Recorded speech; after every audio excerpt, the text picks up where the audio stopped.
أعوذ بالله من الشيطان الرجيم. بسم الله الرحمن الرحيم. ألم تر أن الله يسجد له من في السماوات ومن في الأرض والشمس والقمر والنجوم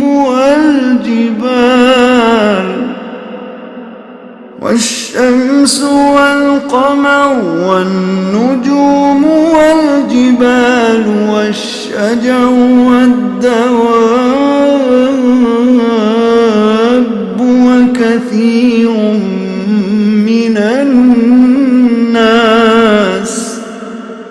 وكثير حق عليه العذاب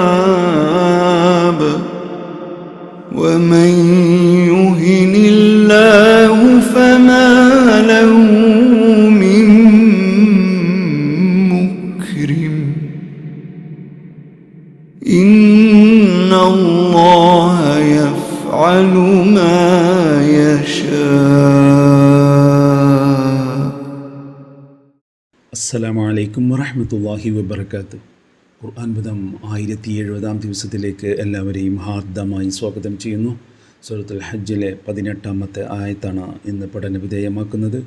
class ആരംഭിക്കുന്നതിനായി ആദരണീയനായ doctor AI വിലായത്തുള്ള സാഹിബിനെ ക്ഷണിക്കുന്നു. السلام عليكم ورحمة الله وبركاته. أعوذ بالله من الشيطان الرجيم. بسم الله الرحمن الرحيم. ألم تر أن الله يسجد له من في السماوات ومن في الأرض والشمس والقمر والنجوم والجبال والشجر والدواب وكثير من الناس وكثير حق عليه العذاب ومن يهن الله فما له من مكرم إن الله يفعل ما يشاء. صدق الله العلي العظيم. സൂറത്തുൽ ഹജ്ജിലെ 18-ാമത്തെ ആയത്താണ് ഞാൻ നിങ്ങളെ കേൾപ്പിച്ചിട്ടുള്ളത്. ഇന്നലെ ചർച്ച ചെയ്ത 17-ാമത്തെ ആയത്തിനോടൊപ്പം നമ്മൾ ഈ ആയത്തും പാരായണം ചെയ്തിട്ടുണ്ടായിരുന്നു. പക്ഷെ 17-ാമത്തെ ആയത്തിന്റെ വിവരണങ്ങൾ കഴിയുന്നതോടുകൂടി തന്നെ സമയം നമ്മുടെ നിശ്ചയിച്ച സമയം അതിക്രമിച്ചതോടുകൂടി പിന്നെ അവസാനിപ്പിക്കുകയാണ് ഉണ്ടായത്. അപ്പൊ ഇന്ന് നമ്മൾ ചർച്ച ചെയ്യുന്നത് ഈ 18-ാമത്തെ ആയത്താണ്. ഇന്നലെ ചർച്ച ചെയ്ത 17-ാമത്തെ ആയത്തിൽ അല്ലാഹു പ്രവാചകന്മാരുടെ പല സമൂഹങ്ങളും വ്യത്യസ്ത പേരുകളിലും വ്യത്യസ്ത മേൽവിലാസങ്ങളിലുമായിട്ടാണ് ഇന്ന് അറിയപ്പെടുന്നത് എന്നത് ചൂണ്ടിക്കാണിക്കുകയുണ്ടായി. മുഹമ്മദ് നബി സല്ലല്ലാഹു അലൈഹി വസല്ലമയോടൊപ്പമുള്ള സമൂഹം അല്ലദീന ആമനു എന്നറിയപ്പെടുമ്പോൾ പല വിഭാഗങ്ങളും അല്ലദീന ഹാദു, സ്വാബിഈൻ, നസാറ, മജൂസ് എന്നൊക്കെയാണ് അറിയപ്പെടുന്നത്. വലിയ ഒരു ബഹുഭൂരിപക്ഷം വരുന്ന ഒരു സമൂഹം അല്ലദീന അശ്റഖു എന്ന വിഭാഗത്തിലും പെടുന്നതായിട്ട് പരാമർശിച്ചു. അപ്പോൾ വ്യത്യസ്ത വിശ്വാസധാരകളിലായിട്ടാണ് മനുഷ്യ സമൂഹം ഭൂമുഖത്ത് പലയിടങ്ങളിലായിട്ട് അധിവസിക്കുന്നത്. ഇവരിൽ ആരുടെ മാർഗമാണ് ശരി, ആരുടെ മാർഗമാണ് അബദ്ധം എന്ന കാര്യത്തില് ഈ ഐഹിക ലോകത്ത് മനുഷ്യർക്ക് അവരുടെ ബുദ്ധിയും സാധ്യതകളും ഒക്കെ ഉപയോഗപ്പെടുത്തിക്കൊണ്ട് തീരുമാനങ്ങളിലെത്താം. എന്നാൽ അള്ളാഹു ഈ ദുനിയാവിലേക്ക് ഇറങ്ങി വന്നുകൊണ്ട് അക്കാര്യം വേർതിരിവ് നടത്തുന്ന ഓരോ വിഭാഗത്തിനെയും ഈ വിധത്തില് ഒരു വേർതിരിക്കൽ നടത്തുന്ന ഒരു കാര്യം ഉണ്ടാവുകയില്ല. അതിനുവേണ്ടി അള്ളാഹു നിശ്ചയിച്ചിരിക്കുന്നത് യൗമുൽ ഖിയാമത്തിനാണ്. യൗമുൽ ഖിയാമയിൽ ഉയർത്തെഴുന്നേൽപ്പിന്റെ നാളിൽ തീർച്ചയായിട്ടും ഈ വ്യത്യസ്ത വിഭാഗങ്ങളിൽപ്പെട്ട ആളുകളെ യഫ്സിലു ബൈനഹും യൗമുൽ ഖിയാമ, ഉയർത്തെഴുന്നേൽപ്പ് നാളിൽ അവൻ വേർതിരിക്കും. വ്യത്യസ്ത വിഭാഗങ്ങളായിട്ട് അവരെ കാറ്റഗറൈസ് ചെയ്ത് വേർതിരിക്കും. സത്യമാർഗത്തിൽ ആരൊക്കെ ഉണ്ടായിരുന്നു, അബദ്ധമാർഗങ്ങളിൽ സഞ്ചരിച്ചവരാരൊക്കെയായിരുന്നു എന്ന വിധത്തിൽ. തീർച്ചയായിട്ടും മനുഷ്യപ്രയാണത്തിന്റെ ചരിത്രത്തിലുടനീളം സാക്ഷിയായിട്ട് അള്ളാഹു ഉണ്ടായിരുന്നു. അള്ളാഹുവിനെ സംബന്ധിച്ചിടത്തോളം അതിൽ കൃത്യതയോടുകൂടി കാര്യങ്ങൾ നിർവഹിക്കുന്നതിന് യാതൊരു തടസ്സവുമില്ല. ഭൂമുഖത്തോ പ്രപഞ്ചത്തിൽ എവിടെയെങ്കിലോ എന്ത് സംഭവിക്കുന്നുണ്ടെങ്കിലും അതിനൊക്കെ തന്നെ അലാ കുല്ലി ഷൈഇൻ ഷഹീദായിട്ട്, എല്ലാറ്റിനുമുള്ള സാക്ഷിയായിട്ട് അള്ളാഹു നിലകൊള്ളുന്നു എന്നതാണ് വസ്തുത.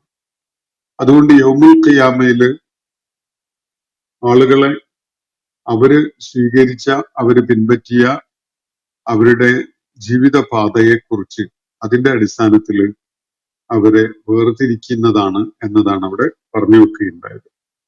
എന്നിട്ട് അള്ളാഹു വളരെ പ്രാധാന്യമുള്ള ഒരു കാര്യമാണ് തുടർന്ന് നമ്മൾ ഇന്ന് വായിച്ച ആയത്തില് പരാമർശിക്കുന്നത്. ഈ പ്രപഞ്ച സാകല്യത്തിന് തന്നെ ഒരു നിലപാടുണ്ട്. ഒന്നും വിട്ടുകളയേണ്ടതില്ലാത്ത വിധത്തില് പ്രപഞ്ചത്തിലെ സകലതും സ്വീകരിക്കുന്ന ഒരു നിലപാട്. ആ നിലപാട് എന്താണ് എന്നതാണ് ഇവിടെ വ്യക്തമാക്കുന്നത്. ആകാശവും ഭൂമിയും അതുപോലെ വൃക്ഷങ്ങളും പർവ്വതങ്ങളും ജീവനുള്ളതും ജീവനില്ലാത്തതും ഒക്കെയായ സകല പ്രതിഭാസങ്ങളും സ്വീകരിക്കുന്ന വളരെ സ്വാഭാവികമായ, വളരെ പ്രകൃതിപരമായ ഒരു നിലപാടുണ്ട്.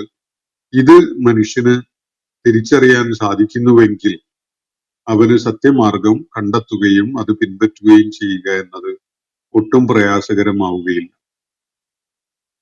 നമ്മുടെ ചുറ്റുപാട് കാണുന്ന ജീവജാലങ്ങൾ, നമ്മുടെ വളർത്തുമൃഗങ്ങൾ, അതുപോലെ വന്യമൃഗങ്ങൾ, ആകാശത്തിലും ഭൂമിയുടെ വിവിധ മേഖലകളിലും ഒക്കെയായിട്ട് ജീവിക്കുന്ന ജീവജാലങ്ങൾ, കടലിനടിയിൽ ജീവിക്കുന്ന ജീവജാലങ്ങൾ, അതുപോലെ ചേതനവും അചേതനവുമായ അസംഖ്യം പ്രതിഭാസങ്ങൾ, ഇതൊക്കെ തന്നെ ആരുടെ വ്യവസ്ഥ അനുസരിച്ചാണ് നിലകൊള്ളുന്നതും ജീവിക്കുന്നതും എന്നത് പരിശോധിക്കാൻ മുതിരുന്ന ആർക്കും ജീവിത വെളിച്ചം ലഭിക്കും. മനുഷ്യർ പൂജിച്ചുകൊണ്ടിരിക്കുന്ന ചില വ്യാജ ദൈവങ്ങളുണ്ട്. ഏതെങ്കിലും പൂച്ച, ഏതെങ്കിലും പട്ടി, ഏതെങ്കിലും മൃഗം ഈ വ്യാജ ദൈവങ്ങളെ ഗൗനിക്കുന്നത് നമ്മൾ കാണുന്നുണ്ടോ?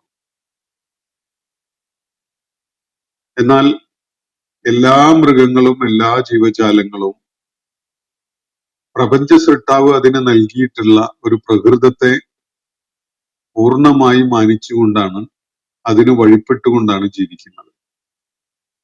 പശുവിനെ പൂജിക്കുന്നവരുണ്ടാകാം, പക്ഷെ പശു ആർക്കാണ് വിധേയപ്പെടുന്നത്?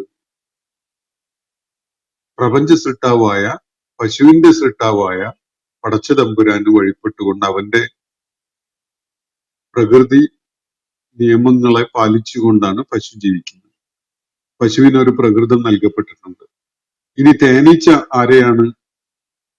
ആർക്കാണ് വിധേയപ്പെടുന്നത്?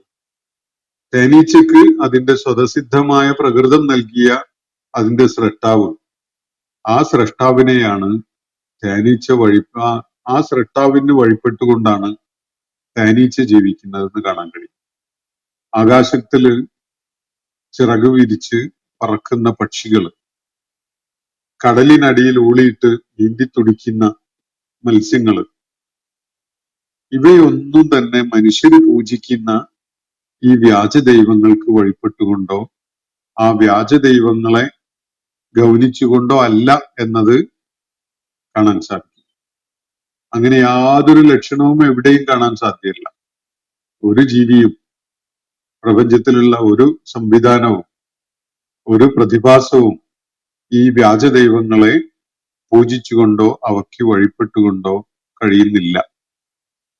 അവരൊക്കെയും തന്നെ വഴിപ്പെടുന്നത്, വിധേയപ്പെടുന്നത് പ്രപഞ്ച സ്രഷ്ടാവായ തങ്ങൾ ഓരോരുത്തരെയും സൃഷ്ടിച്ച പടച്ച തമ്പുരാനാണ്.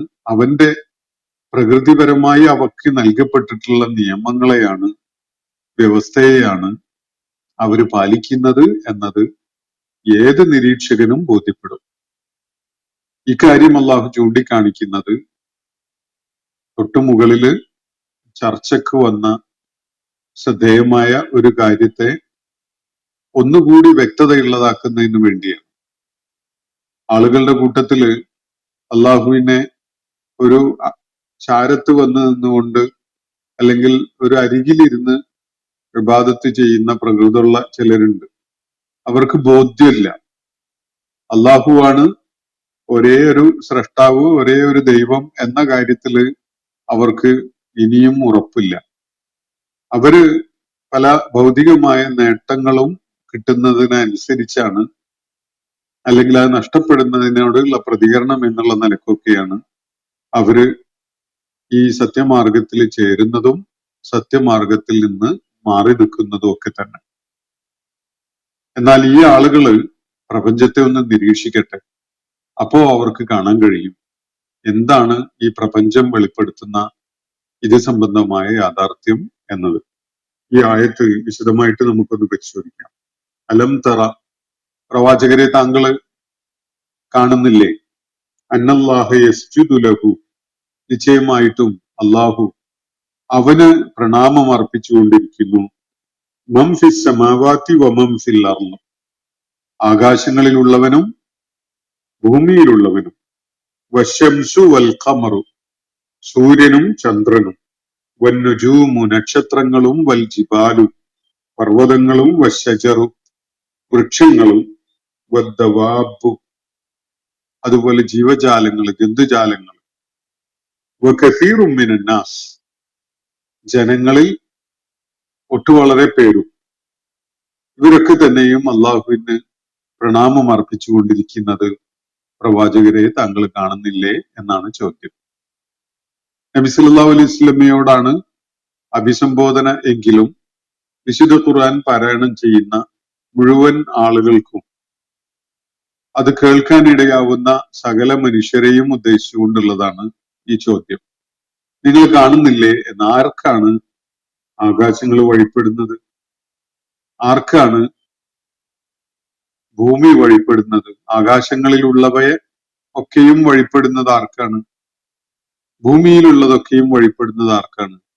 ഒരു സിംഹം ആരുടെ നിയമവ്യവസ്ഥയെയാണ് പാലിക്കുന്നത്?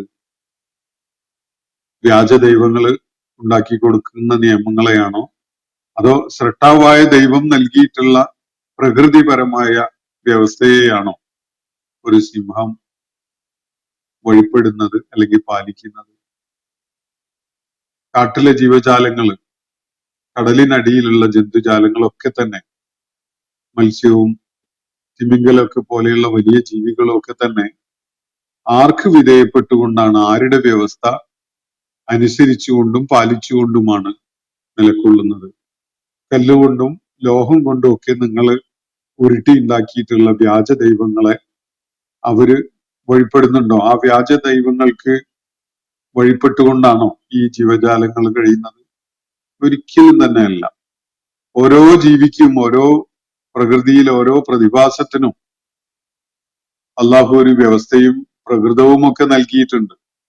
ഇപ്പോ ബഹിരാകാശത്ത് സഞ്ചരിച്ചു കൊണ്ടിരിക്കുന്ന അല്ലെങ്കിൽ സ്പേസ് സ്റ്റേഷനിൽ തങ്ങിയ ഒരു ഇന്ത്യൻ ബഹിരാകാശ യാത്രികയെ കുറിച്ചുള്ള ചർച്ച പലപ്പോഴും പൊങ്ങി വരുന്നുണ്ട്. ആരുടെ വ്യവസ്ഥ അനുസരിച്ചുകൊണ്ടാണ് അവര് ബഹിരാകാശത്ത് നീങ്ങിക്കൊണ്ടിരിക്കുന്നതും അവിടെ കഴിഞ്ഞുകൂടുന്നതും ഒക്കെ? അങ്ങോട്ടെത്തുമ്പോ അവിടെ അലംഘനീയമായി പാലിക്കപ്പെടേണ്ട ഒരു വ്യവസ്ഥയുണ്ട്. ആ വ്യവസ്ഥ പാലിച്ചുകൊണ്ടേ ഏത് ശാസ്ത്രജ്ഞനും അങ്ങോട്ട് എത്തിപ്പെടാൻ പറ്റുള്ളൂ, എന്നിട്ട് അവിടെ തങ്ങാനും പറ്റുള്ളൂ. ആ അലംഘനീയമായ പ്രാപഞ്ചിക വ്യവസ്ഥയെ തിരിച്ചറിഞ്ഞ് മനസ്സിലാക്കി അതിന് വഴിപ്പെട്ടുകൊണ്ട് അവിടെ കഴിഞ്ഞുകൂടാൻ വേണ്ട സജ്ജീകരണങ്ങളും ഒക്കെ ചെയ്തുകൊണ്ടാണ് അത്തരം ശാസ്ത്രജ്ഞർ അവിടെ പോകുന്നത്. ഞാൻ പോകുന്നിടത്ത് എന്റെ വ്യവസ്ഥയാണ് പാലിക്കപ്പെടേണ്ടത് എന്ന ഒരു ധിക്കാര മനസ്ഥിതി അങ്ങനെ യാത്ര ചെയ്യുന്ന ബഹിരാകാശ യാത്രികരൊന്നും സ്വീകരിക്കുന്നില്ല. അതാണ് ഈ പ്രാപഞ്ചിക വ്യവസ്ഥ എന്ന് പറയുന്നത് ആരുടെ സൃഷ്ടിയാണ്? നിങ്ങൾ സങ്കല്പിക്കുന്ന ഈ വ്യാജ ദൈവങ്ങൾ ഉണ്ടാക്കിയതാണോ ഈ പ്രാപഞ്ചിക വ്യവസ്ഥ? അതല്ല, ഈ പ്രപഞ്ചത്തിന്റെ സൃഷ്ടാവായ ദൈവം എക്സ് എന്നോ വൈ എന്നോ എന്ത് പേര് വേണമെങ്കിലും നിങ്ങൾ വിളിക്കും, ആ ദൈവം വെച്ചിട്ടുള്ള വ്യവസ്ഥയാണോ ഇവിടെ പാലിക്കപ്പെടുന്നത്? അപ്പോ ചോദ്യം ഇതാണ്. നബി സല്ലല്ലാഹു അലൈഹി വസല്ലമയെ അഭിസംബോധന ചെയ്തുകൊണ്ട്, എന്നാൽ വിശുദ്ധ ഖുർആനെ ശ്രവിക്കാനിടയാവുന്ന മുഴുവൻ ആളുകളെയും അഭിസംബോധന ചെയ്തുകൊണ്ട് തന്നെ അവരെയൊക്കെ ഉദ്ദേശിച്ചുകൊണ്ടുള്ളതാണ് ഈ ചോദ്യം. അലം തറ അന്നല്ലാഹ യസ്ജുദു ലഹു, പ്രവാചകരെ താങ്കൾ കാണുന്നില്ലേ? നിശ്ചയമായിട്ടും അല്ലാഹു അവന് പ്രണാമം അർപ്പിക്കുന്നു, സുജൂദ് ചെയ്യുന്നു, അവന് വിധേയപ്പെടുന്നു. പ്രണാമം അർപ്പിക്കുക എന്ന് പറയുന്നത് നമ്മള് ശിരസ്, അതുപോലെ 8 ശരീരാവയവങ്ങൾ നിലത്ത് പതിപ്പിച്ചു വെച്ചുകൊണ്ട് നിർവഹിക്കുന്ന ഒരു കർമ്മമാണ് എങ്കിൽ സാഷ്ടാംഗം എന്നാണ് അതിന് പറയാറുള്ളത്. ഇത് ഒരു നിലപാട് കൂടിയാണ്. ഓരോ ജീവിയും അള്ളാഹുവിന് സുജൂദ് ചെയ്യുന്ന വിധത്തിലാണ് അതിന്റെ ശരീരഘടനയും അതിന്റെ പ്രകൃതവും ഉള്ളത്.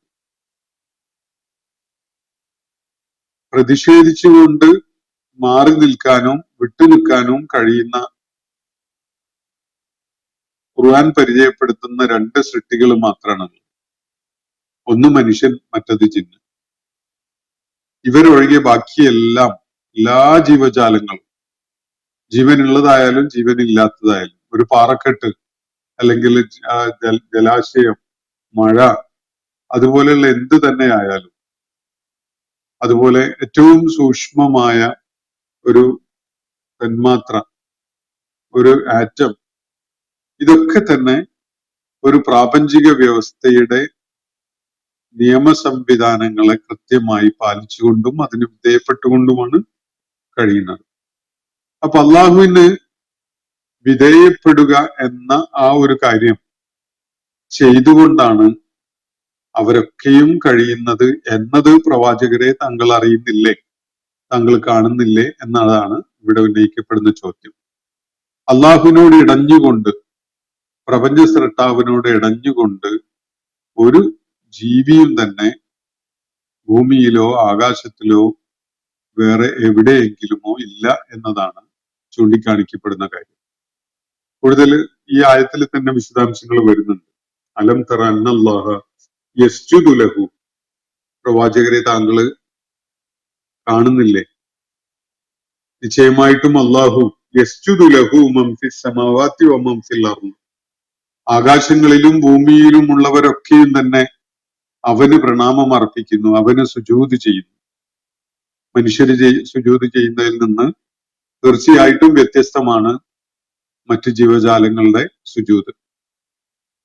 അത് അള്ളാഹുവിന്റെ വ്യവസ്ഥയ്ക്ക് കീഴ്പ്പെട്ടുകൊണ്ട്, അവന് വിധേയപ്പെട്ടുകൊണ്ട്, അവന്റെ പ്രാപഞ്ചിക വ്യവസ്ഥയെ പാലിച്ചുകൊണ്ട് ജീവിക്കുക എന്ന ആ ഒരു കാര്യമാണ്. അവരുടെ ജീവിതം ഉടനീളം സുജൂദാണ്. എന്നാലും മനുഷ്യന്റെ കാര്യത്തില് മനുഷ്യന് തെരഞ്ഞെടുക്കാനുള്ള ഒരു സ്വാതന്ത്ര്യം ഉള്ളത് കൊണ്ട് തന്നെ പ്രത്യക്ഷത്തില് അള്ളാഹുവിന് വിധേയപ്പെടുന്നു എന്നത് കാണിക്കുന്ന ഒരു ഒരു ആരാധനാ കർമ്മവും അല്ലെങ്കിൽ അള്ളാഹുവിനോടുള്ള വിധേയത്വം വെളിപ്പെടുത്തുന്ന ഒരു ശാരീരികമായ ഒരു പ്രവൃത്തിയും തന്നെ അവൻ ചെയ്യേണ്ടതുണ്ട്. അതാണ് അള്ളാഹു വെച്ചിട്ടുള്ള വ്യവസ്ഥ. അപ്പൊ ഇവിടെ ആകാശങ്ങളിലുള്ളവരും ഭൂമിയിലുള്ളവരും എന്ന് പറയുമ്പോൾ സകലതും പെട്ടു. ആകാശങ്ങള്, ഭൂമി രണ്ടും ഒരുമിച്ച് അള്ളാഹു ഉപയോഗിക്കുന്നത് പ്രപഞ്ച സാകല്യത്തെ സൂചിപ്പിക്കാൻ വേണ്ടിയാണ്. സകല യൂണിവേഴ്സസും അടങ്ങിയിട്ടുള്ള ഈ സംവിധാനത്തെ, അള്ളാഹുവിന്റെ സൃഷ്ടി ലോകത്തെ മുഴുവനായിട്ടും സൂചിപ്പിക്കാനാണ്. അതില് പറവകളുണ്ട്, അതുപോലെ മറഞ്ഞു കിടക്കുന്ന സൃഷ്ടികളായ ജിന്നുകളുണ്ട്, മലക്കുകളുണ്ട്. നമുക്ക് പരിചയമുള്ളതും പരിചയമില്ലാത്തതുമായ അദൃശ്യ ജീവികൾ പലതും കാണാം. അതുപോലെ ചേതനയുള്ളവരും ചേതനയില്ലാത്തവയും ഒക്കെ കാണാം. അപ്പൊ ആകാശങ്ങളിലും ഭൂമിയിലുമുള്ളവയൊക്കെയും തന്നെ അള്ളാഹുവിന് സുജൂദ് ചെയ്യുന്നു എന്ന കാര്യം താങ്കൾ കാണുന്നില്ലേ? വശംസു വൽ ഖമറു, സൂര്യൻ സുജൂദ് ചെയ്യുന്നു, അതുപോലെ ചന്ദ്രനും സുജൂദ് ചെയ്യുന്നു. സൂര്യന്റെ സുജൂദാണ് നമ്മളിപ്പോ കാണുന്ന വിധത്തിലുള്ള അതിന്റെ പ്രവർത്തനം. നിരന്തരമായി അല്ലെങ്കിൽ തുടരെ അള്ളാഹുവിന് വിധേയപ്പെട്ടുകൊണ്ട് അവനുള്ള പ്രണാമത്തിലാണ് സൂര്യനും ചന്ദ്രനും ഒക്കെ തന്നെ. നമ്മള് കൈകളും നെറ്റിയും മൂക്കും കാലുകളും ഒക്കെ നിലത്ത് പതിച്ചു വെച്ച് നിർവഹിക്കുന്ന സുജൂദ് എന്ന അർത്ഥത്തിലല്ല മറ്റ് പലതിനെയും പരാമർശിക്കുമ്പോൾ ഉള്ള സുജൂദ്. നമ്മൾ ചെയ്യുന്നത് പ്രതീകാത്മകമായിട്ടുള്ള ഒരു വിധേയപ്പെടലിന്റെ പ്രകടനമാണ് എങ്കിൽ ഈ ഓരോ പ്രതിഭാസവും നിലക്കൊള്ളുന്നത് തന്നെ അള്ളാഹുവിനുള്ള സുജൂദിലാണ് എന്നത് നമുക്ക് കാണാൻ കഴിയും. കാരണം അവയൊന്നും അള്ളാഹുവിന്റെ പ്രാപഞ്ചിക പ്രകൃതി നിയമങ്ങളെ ലംഘിക്കുകയോ അള്ളാഹുവിനോട് ഇടഞ്ഞു നിൽക്കുകയോ ചെയ്യുന്നില്ല. വശംസു വൽ ഖമറു എന്ന് സൂചിപ്പിക്കുന്ന വന്നുജൂമു നക്ഷത്രങ്ങളും, വൽ ജിബാലു പർവ്വതങ്ങളും. പർവ്വതങ്ങളെ കുറിച്ച് ഖുർആനിൽ പലയിടത്തും സൂചന കാണാൻ സാധിക്കും. നക്ഷത്രങ്ങളും അങ്ങനെ തന്നെയാണ്. പർവ്വതങ്ങളുടെ കാര്യത്തില് അള്ളാഹുവിനോടുള്ള ഭക്തി ആദരവുകളോടെ പർവ്വതങ്ങള് പൊട്ടിപ്പിളരുന്നത് കാണാമെന്നാണ് ഖുർആൻ സൂചിപ്പിച്ചിട്ടുള്ളത്. അവയിൽ വളരെ സോഫ്റ്റായ ജലം നിർഗളിക്കുന്ന വിധത്തിലുള്ള പാറക്കെട്ടുകളുണ്ട്. അതുപോലെ വളരെ കടുപ്പമുള്ള പാറക്കെട്ടുകളും ഉണ്ട്. അള്ളാഹുവിനോടുള്ള ഭക്തി ആദര കാരണമായി തഖ്വയോടുകൂടി അവന് പൂർണ്ണമായി വിധേയപ്പെടുന്നു എന്നതിന്റെ ഭാഗമായി ഉതിർന്നു വീഴുന്ന പാറക്കെട്ടുകളും ഉണ്ട്. ഇതൊക്കെ അള്ളാഹുവിന്റെ വ്യവസ്ഥക്ക് വിധേയപ്പെടുന്ന പ്രകടമായ ലക്ഷണങ്ങളായിട്ടാണ് ഖുർആൻ പരാമർശിക്കുന്നത്. വൽ ജിബാലു പർവ്വതങ്ങള്, വശജറു വൃക്ഷങ്ങൾ നിലക്കൊള്ളുന്നത്, ഒരു വിത്ത് മുളച്ച് ഒരു തയ്യായി വന്ന് അത് വളർന്ന് വലുതായി ഒരു വൃക്ഷമായി കായ്കനികൾ തരുന്ന വടവൃക്ഷമായി നൂറ്റാണ്ടുകളോളം ഭൂമിയുടെ ഉപരിതലത്തില് നിഴല് വിരിച്ചു നിൽക്കുന്ന വലിയ വൃക്ഷങ്ങളൊക്കെ ഉണ്ടാവും. ഇതൊക്കെ തന്നെയും അവയുടെ അള്ളാഹു നൽകിയ പ്രകൃതം അനുസരിച്ച് നിലക്കൊള്ളുന്നത് അള്ളാഹുവിനുള്ള സുജൂദാണ്. അവ കായ്കനികള് ഋതുഭേദങ്ങളോട് പ്രതികരിച്ചുകൊണ്ട് ഇലയ്ക്കുന്നതും പൂക്കുന്നതും കായ്കനികൾ നൽകുന്നതും ഒക്കെ തന്നെ നമ്മൾ കാണുന്നുണ്ട്. ഇതൊക്കെയും അള്ളാഹുവിനോടുള്ള അവയുടെ വിധേയപ്പെടലിന്റെ പ്രകടനമായിട്ടാണ് ഖുർആൻ സൂചിപ്പിക്കുന്നത്. അതുപോലെ വദ്ദവാബ് ജീവജാലങ്ങളാണ്, ഇഴഞ്ഞു നീങ്ങുന്ന ചലിക്കുന്ന ജീവജാലങ്ങളെയാണ് ദാബത്ത് എന്ന വാക്കുകൊണ്ട് സൂചിപ്പിക്കപ്പെടുന്നത്. അതിന്റെ ബഹുവചനാണ് ദവാബ്. കാട്ടിലെയും നാട്ടിലെയും ഒക്കെ ജീവജാലങ്ങൾ, മൃഗങ്ങള്, അതുപോലെ ഇഴഞ്ഞു നീങ്ങുന്ന വർഗത്തിൽപ്പെട്ട ജീവികൾ, ഇതൊക്കെ തന്നെ വദ്ദവാബു ജീവജാലങ്ങളും ഇതൊക്കെ അള്ളാഹുവിന് വിധേയപ്പെട്ടുകൊണ്ട് അവന് പ്രണാമം അർപ്പിച്ചുകൊണ്ടാണ് കഴിയുന്നത്. മാത്രമല്ല ഇവയൊന്നും തന്നെ ഇവര് ആരാധിക്കുന്ന വ്യാജ ദൈവങ്ങളെ ഗൗനിക്കുന്നേ ഇല്ല. അങ്ങനെ ഒരു കൂട്ടര് ഭൂമുഖത്ത് ആരാധിക്കപ്പെടുന്നുണ്ട് എന്ന കാര്യം പോലും ഗൗനിക്കുന്നവരല്ല ഈ ജീവജാലങ്ങളും പ്രാപഞ്ചിക പ്രതിഭാസങ്ങളും ഒന്നും തന്നെ. എന്നാൽ അള്ളാഹു വെച്ച വ്യവസ്ഥയെ പൂർണ്ണമായി വിധേയപ്പെട്ടുകൊണ്ടാണ് ഇവയൊക്കെയും തന്നെ കഴിയുന്നത്. വകസീറും മിനന്നാസ്, ജനങ്ങളിൽ വലിയൊരു വിഭാഗവും അള്ളാഹുവിന് വഴിപ്പെട്ടുകൊണ്ട് അവന് സുജൂദ് ചെയ്തുകൊണ്ട് സ്വമേധയാ താല്പര്യപൂർവം ഇഷ്ടപ്പെട്ടുകൊണ്ട് അള്ളാഹുവിന് സുജൂദ് ചെയ്യുന്നവരാണ് മനുഷ്യരുടെ കൂട്ടത്തിൽ ഏറിയ പേരും. നമുക്കത് കാണാൻ കഴിയും ആ ദൃശ്യങ്ങളൊക്കെ തന്നെ.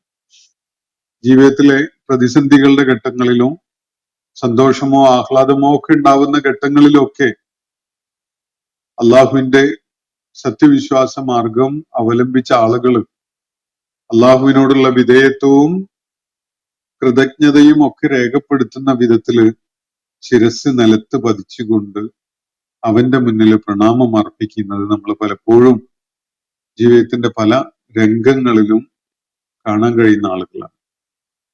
ചില അറിയപ്പെടുന്ന കളിക്കാര് കളിയിൽ വിജയിച്ചാൽ ഗോൾ അടിച്ചാൽ ഒക്കെ സുജൂദ് ചെയ്യുന്ന നമുക്ക് കാണാൻ കഴിയും. അള്ളാഹുവിനുള്ള വിധേയപ്പെടലാണത്. എല്ലാ രംഗങ്ങളിലും ഉണ്ട്, നമസ്കാരത്തിലും മാത്രമല്ല. നമുക്ക് ആഹ്ലാദമുള്ള ഒരു സംഭവം ഉണ്ടാവുമ്പോൾ ശുക്രിന്റെ സുജൂദ് നമ്മൾ ചെയ്യാറുണ്ട്. അപ്പൊ ഇത് അള്ളാഹുവിനോടുള്ള നമ്മുടെ വിധേയത്വത്തിന്റെ യഥാർത്ഥ നിലപാടിന്റെ പ്രകടനമാണ് സുജൂദ് എന്നതാണ് വസ്തുത. ജനങ്ങളിൽ വലിയ ഒരു വിഭാഗവും അള്ളാഹുവിന് സുജൂദ് ചെയ്യുന്നവരാണ്. എന്നാൽ വേറെ വലിയൊരു വിഭാഗമുണ്ട്, അവർക്ക് ശിക്ഷ അർഹിക്കുന്നവരായവരാണ്. അവർ ശിക്ഷ അർഹിക്കുന്നു, അത് അവർക്ക് സത്യമായി പുലരാനിരിക്കുന്നതാണ്. ഹക്ക അലൈഹിൽ അദാബ്. അങ്ങനെ ഒരു വിഭാഗമുണ്ട്. ആളുകളുടെ കൂട്ടത്തിൽ അള്ളാഹുവിനെ ധിക്കരിച്ചുകൊണ്ട് അവന്റെ പ്രാപഞ്ചിക വ്യവസ്ഥയെ വെല്ലുവിളിച്ചുകൊണ്ട് ജീവിക്കുന്ന ആളുകൾ തീർച്ചയായിട്ടും അവർ ശിക്ഷ ഏറ്റുവാങ്ങാനിരിക്കുന്നവരാണ്. അവരുടെ മേൽ ശിക്ഷ യാഥാർത്ഥ്യമായി മാറാനിരിക്കുന്നു.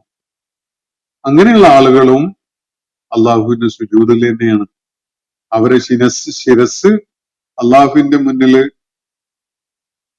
നിലത്ത് പതിച്ചുകൊണ്ട് അള്ളാഹുവിന്റെ മുന്നിൽ ശിരസ് വെച്ച് അവന്റെ മുന്നിൽ പ്രണാമം അർപ്പിക്കുന്നവരാകണം എന്നില്ല അവരുടെ കാര്യത്തിൽ.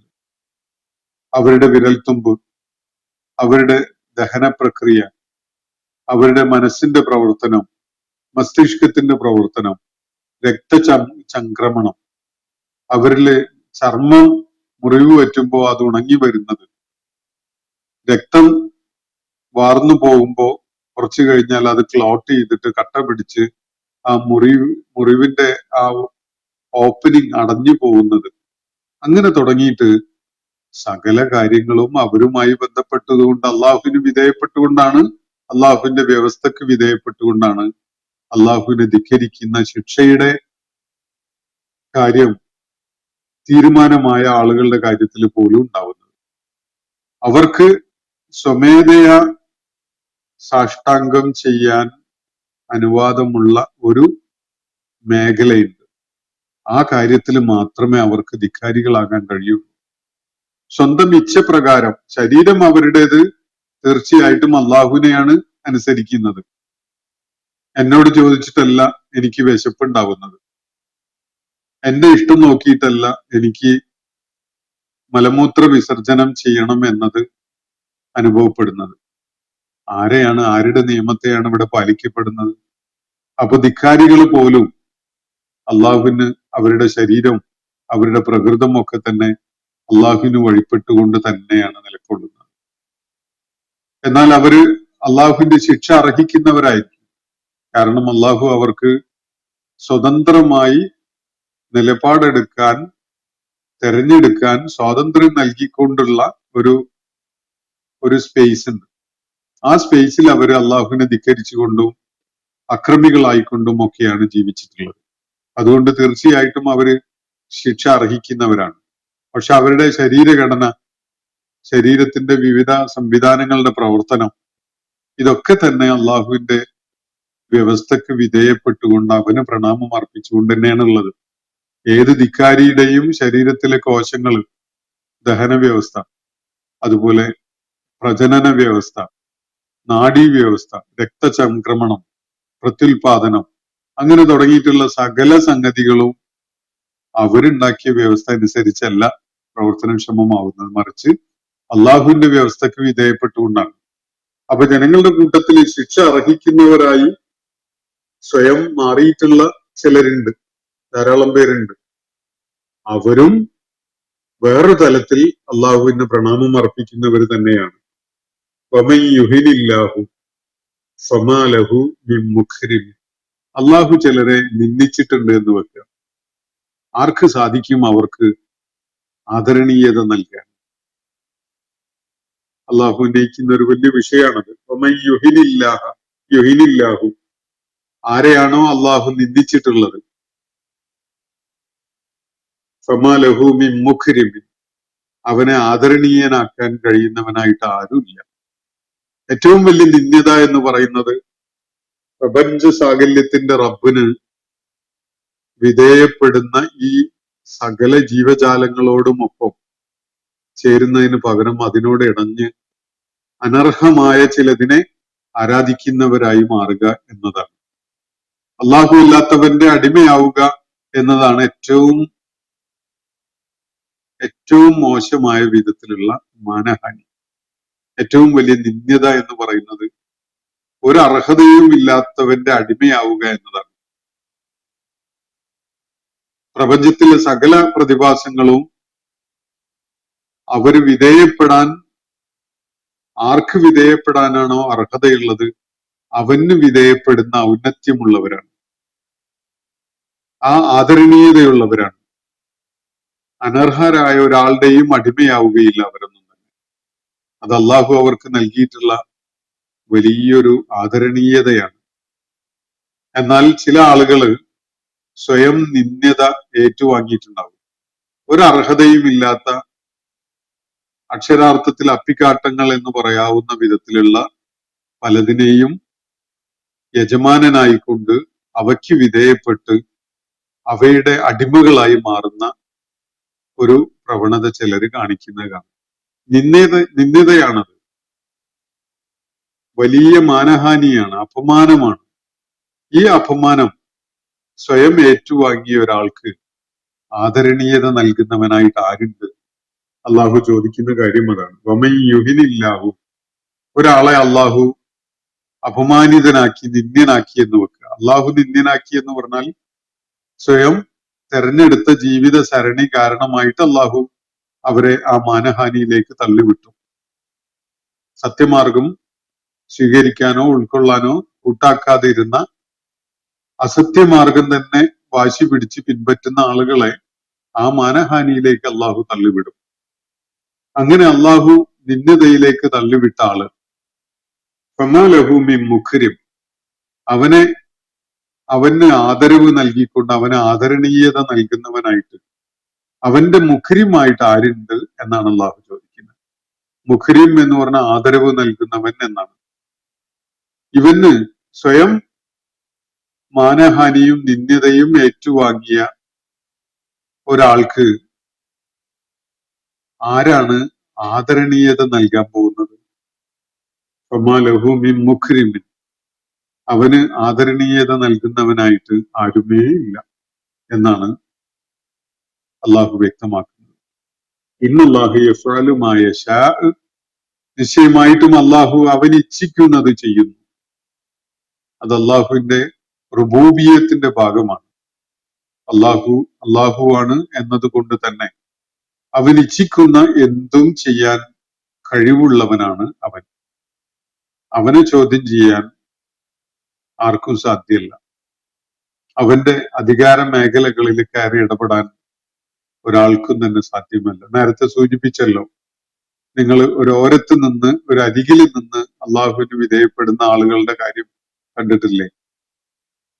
അവർക്ക് അക്ഷമയാണ്, അവർക്ക് അള്ളാഹു നൽകിയതിൽ അതൃപ്തിയാണ്, അള്ളാഹു അവരെ പരീക്ഷിക്കുന്നതിൽ അവർക്ക് അസഹ്യതയാണ്. എന്നാ ഒരു കാര്യം ചെയ്യ്, ആകാശത്തിലേക്ക് ഒരു കയറ് നീട്ടി അങ്ങ് എറിഞ്ഞ് അങ്ങോട്ട് കയറിപ്പോയി ആകാശത്തിന്റെ വിരിമാറ് പിളർത്തി അകത്ത് കയറി നിങ്ങൾക്ക് വേണ്ട വിധത്തില് നിങ്ങളെ പ്രകോപിപ്പിക്കുന്ന പല കാര്യങ്ങളും ഉണ്ടല്ലോ അവിടെ, അതൊക്കെ അങ്ങ് തിരുത്തിക്കളയി, മാറ്റിക്കളയി എന്ന് അള്ളാഹു പറഞ്ഞ നമ്മൾ കാണുകയില്ല. അള്ളാഹുവിന്റെ മശീഅത്തില് ഇടപെടാൻ, അതിൽ കയറി കളിക്കാൻ ഒരാൾക്കും സാധ്യമല്ല. അള്ളാഹു അവൻ ഇച്ഛിക്കുന്നത് ചെയ്യുന്നവനാണ്.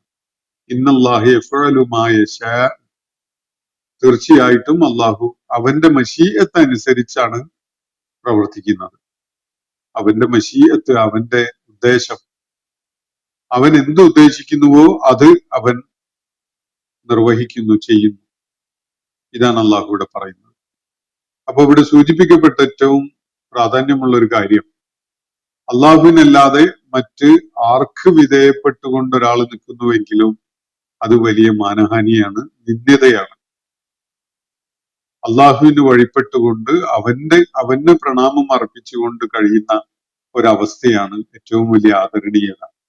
സ്വമേധയാ ആ നിന്ദ്യതയുടെ വഴി ആരെങ്കിലും തെരഞ്ഞെടുത്തുവെങ്കിൽ, ആ മാർഗത്തിലേക്ക് അള്ളാഹു അവരെ തള്ളിവിട്ടുവെങ്കിൽ, പിന്നെ അവന് ആദരണീയത നേടിക്കൊടുക്കാൻ കഴിയുന്നവനായിട്ട് ഒരാളും തന്നെ ഉണ്ടാവുകയില്ല എന്ന കാര്യമാണ് അള്ളാഹു ഇവിടെ പ്രാധാന്യപൂർവ്വം ചൂണ്ടിക്കാണിക്കുകയുണ്ടായത്. പ്രപഞ്ചത്തിലെ സകലതും, ജീവനുള്ളതും ജീവനില്ലാത്തതും ഒക്കെയായ സകലതും തന്നെ വിധേയപ്പെടുന്നത്, പ്രണാമം അർപ്പിക്കുന്നത് അള്ളാഹുവിനാണ്. സ്വമേധയാ അള്ളാഹുവിന് വിധേയപ്പെടുന്ന മനുഷ്യരുടെ കൂട്ടത്തില് പലരുമുണ്ട്. എന്നാൽ പലരും അവന്റെ ശിക്ഷ അർഹിക്കുന്നവരായി മാറിയിരിക്കുകയും ചെയ്തിരിക്കുന്നു. അവരും വേറൊരു തലത്തിൽ അള്ളാഹുവിന് വിധേയപ്പെട്ടുകൊണ്ട് തന്നെയാണ് നിലകൊള്ളുന്നത്. പക്ഷെ അവർക്ക് സ്വാതന്ത്ര്യം നൽകിയ മേഖലയിൽ അള്ളാഹുവിനെ ധിക്കരിച്ചുകൊണ്ട് നിലകൊള്ളുന്നത് കൊണ്ട് തന്നെ അവര് ശിക്ഷക്ക് അർഹതയുള്ളവരായിട്ടാണ് നിലകൊള്ളുന്നത് എന്നാണ് ഇവിടെ ചൂണ്ടിക്കാണിക്കപ്പെടുന്നത്. ഇന്നത്തെ സെഷൻ ഞാനിവിടെ അവസാനിപ്പിക്കുകയാണ്. സൂറത്തുൽ ഹജ്ജിലെ 18-ാമത്തെ ആയത്താണ് നമ്മൾ ഇന്ന് പഠന വിധേയമാക്കിയിട്ടുള്ളത്. അള്ളാഹു നമ്മെ എല്ലാവരെയും അനുഗ്രഹിക്കുമാറാവട്ടെ. വാഖിറു ദഅ്വാന അനിൽ ഹംദുലില്ലാഹി റബ്ബിൽ ആലമീൻ. അസ്സലാമു അലൈക്കും വറഹ്മത്തുള്ളാഹി വബറകാതുഹു. ഇന്നത്തെ ഖുർആൻ പദം ഇവിടെ സമാപിക്കുന്നു. ഖുർആൻ പഠനത്തിൽ പങ്കെടുത്ത എല്ലാവർക്കും അള്ളാഹു അർഹമായ പ്രതിഫലം നൽകി അനുഗ്രഹിക്കട്ടെ. വആഖിറു ദഅ്വാന അനിൽ ഹംദുലില്ലാഹി റബ്ബിൽ ആലമീൻ. അസ്സലാമു അലൈക്കും വറഹ്മത്തുള്ളാഹി വബറകാതുഹു.